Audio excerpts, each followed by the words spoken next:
വിദ്യാർത്ഥികളെ, എൻ്റെ പേര് ഡോക്ടർ സ്നേഹ റോസൻ. ഇതെൻ്റെ ഇവിടുത്തെ രണ്ടാമത്തെ സാക്ഷ്യമാണ്. ഞാൻ ഫെലോഷിപ്പിന് പ്രിപ്പയർ ചെയ്യുന്നത് കോഴിക്കോട് പത്തോളജിസ്റ്റ് യുകെയുടെ. എൻ്റെ ഫസ്റ്റ് പാർട്ട് എഴുതി റിസൾട്ട് വന്നപ്പോൾ ഞാൻ സാക്ഷ്യം പറഞ്ഞതാണ്. ഇന്നിപ്പോൾ ജസ്റ്റ് ഒരു മിനിറ്റ് മുമ്പ് ഇപ്പോൾ പ്രാഥമിക പോയിക്കൊണ്ടിരുന്നപ്പോഴാണ് എൻ്റെ സെക്കൻഡ് ലെവൽ. അത് 2 ലെവലുണ്ടായിരുന്നു, മൊഡ്യൂൾ 1 മൊഡ്യൂൾ 2.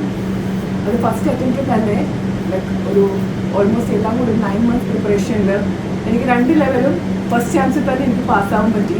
അതെൻ്റെ കഴിവല്ല, ഞാൻ ഒത്തിരി പ്രാർത്ഥിച്ചു. കാരണം ആദ്യമായിട്ടാണ് ഇങ്ങനെ പ്രാർത്ഥിച്ച് ഞാൻ എക്സാം എഴുതുന്നത്. അപ്പോൾ അവരോട് എപ്പോഴും പ്രാർത്ഥന സഹായം ചോദിക്കുമായിരുന്നു.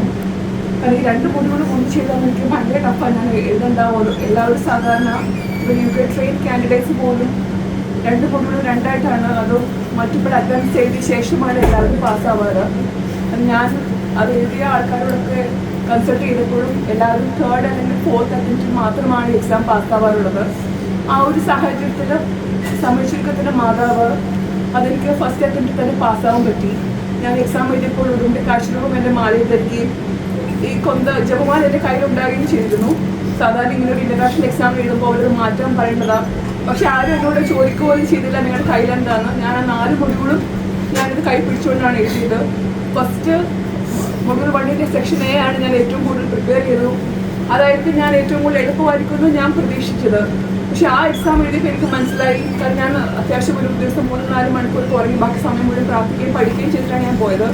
അപ്പോൾ ഞാൻ പഠിച്ച കാര്യങ്ങൾ പറയണേ, കാരണം എനിക്കൊരു 50% 65 ഒക്കെ ആയിരിക്കും പാസ് മാർക്ക്. അതിനുള്ള ക്വസ്റ്റ്യൻ തരണേ ഞാൻ പ്രാർത്ഥിച്ച് ഞാൻ പോയി. പക്ഷെ അതിലെ കുറേ ക്വസ്റ്റ്യൻസ് എനിക്ക് ഒന്നും അറിയത്തില്ലായിരുന്നു. അപ്പോൾ എനിക്ക് മനസ്സിലായി ഞാൻ പഠിച്ച കാര്യങ്ങളാണ് വന്നെങ്കിൽ അതെൻ്റെ കഴിവുകൊണ്ട് ഞാൻ പാസ്സായാലും ചിലപ്പോൾ ഏതെങ്കിലും സ്ഥലത്ത് ഞാൻ പോലും വിചാരിക്കും. പക്ഷെ ഇവിടെ അങ്ങനെയല്ല. ലൈക്ക് ചിലപ്പോൾ ഞാൻ വർഷങ്ങൾക്ക് മുമ്പായിരിക്കും ഞാൻ പഠിച്ചിട്ടുണ്ടോ എന്ന് അറിയില്ല.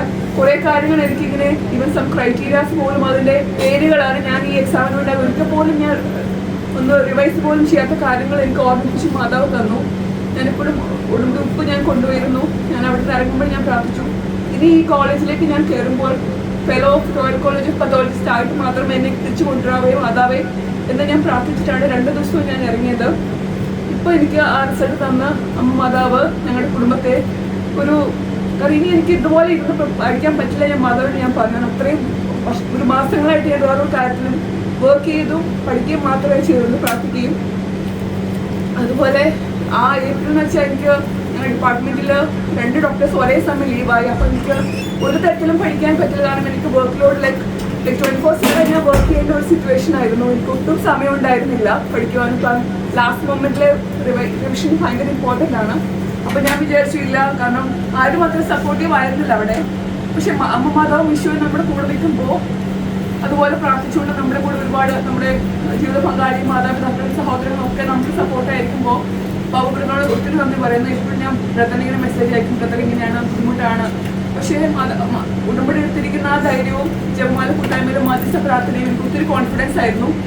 പാസ്സാവുന്ന എനിക്ക് ഒരു ഉറപ്പുണ്ടായിരുന്നില്ല. പക്ഷെ എല്ലാ ദിവസവും ഞാൻ ഇവിടെ സാക്ഷ്യം പറയുന്നതിന് വേണ്ടി ഞാൻ മാനസികമായി ഞാൻ പ്രിപ്പയർ ചെയ്തുകൊണ്ടിരിക്കുകയായിരുന്നു.